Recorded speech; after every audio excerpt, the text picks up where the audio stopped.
You know what's funny? Everyone thought 2025 was the year Red Bull finally cracked. Like, for once, Max Verstappen would actually have to sweat. And to be fair, the season did start like that. The car looked jumpy, unpredictable, like it couldn't decide whether it wanted to stick to the road or audition for rallycross. Meanwhile, McLaren's over there building a spaceship, and Piastri and Lando were driving like they are allergic to P2s. So, yeah, it looked bad. Until Red Bull did that one thing. That one change that flipped their season on its head and basically said, "Relax, the king's still here." The Belgian upgrade that saved the season Spa. Because of course it had to be a Spa. That's where Red Bull rolled out their massive 2025 upgrade package, new floor, new front wing, new suspension geometry, the whole shebang.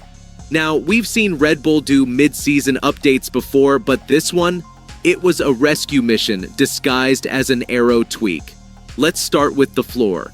They changed the floor edge design, added this clever dual slot geometry that cleaned up the airflow near the rear tires. Basically, less turbulence, more downforce, more grip, all the nerdy stuff that makes a car actually behave through corners.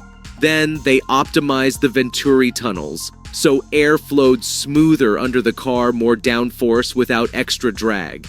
Even the ride height tolerance improved. Remember all the porpoising talk from 2022? Yeah, that finally got sorted. And the front wing, oh man, this was sneaky. They changed the camber and incidence on the first two elements. In plain English, more bite on turn-in, no more lazy front end.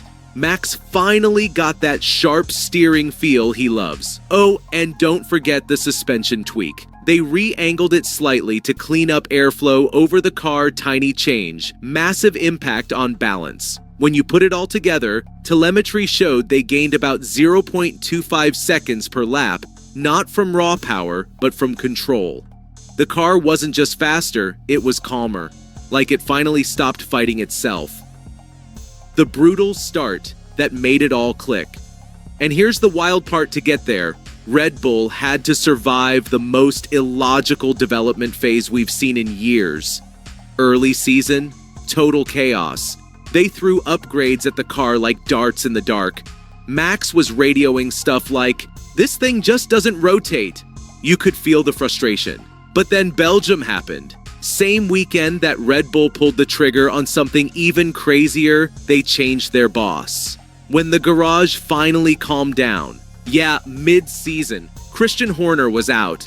20 years, endless titles, and then boom, gone after the British GP. In came Laurent Mekies, cool-headed, ex-Ferrari, ex-FIA, and somehow the only guy in the paddock who can talk about aero balance like he's describing a vacation. Everyone expected chaos, but the opposite happened. The garage suddenly went quiet. Not dead quiet, focused quiet. The drama was gone. The tension dropped. Mekies didn't show up to prove he was smarter. He showed up to let the team breathe. And it worked.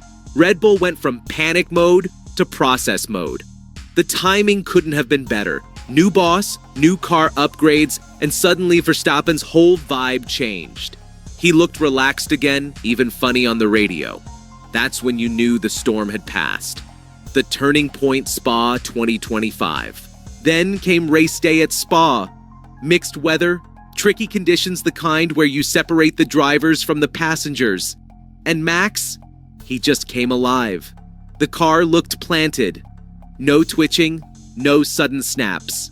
Through Eau Rouge, the thing looked like it was running on rails. He qualified up there with the McLarens, and during the race he managed pace like it was 2023 again. From that race onwards, everything clicked. He wasn't fighting the car anymore, he was dancing with it. Consistent podiums, ridiculous wet weather pace, and that insane lap in Japan where everyone else lifted through Degner 1, Max didn't. The turnaround wasn't flashy, it was controlled. He stopped wrestling the RB21B and started owning it. And suddenly, everyone realized Red Bull's bad season was just their warm-up act. The calm after the chaos. Here's the part you might overlook. Red Bull's real win this year wasn't just aerodynamic, it was emotional. After all the early drama, the garage became peaceful. The engineers stopped running on adrenaline and started running on data again. You could see it: calm heads, confident strategy calls, zero panic on the pit wall, and that calm, it's infectious. Sponsors stop hovering, designers take bigger creative risks, and, let's be real, a few key ex-staffers started sniffing around again, because who doesn't want to come back when the magic's back in Milton Keynes? This new culture, it's Red Bull 2.0. Still ruthless, still fast, but now built on clarity instead of chaos. The magician, recharged. So yeah, the 2025 Belgian Grand Prix wasn't just another upgrade weekend, it was the reset button. The car found its rhythm, the team found its balance, and Max, he found himself again. From that point on, you could tell the championship wasn't about if anymore, it was when.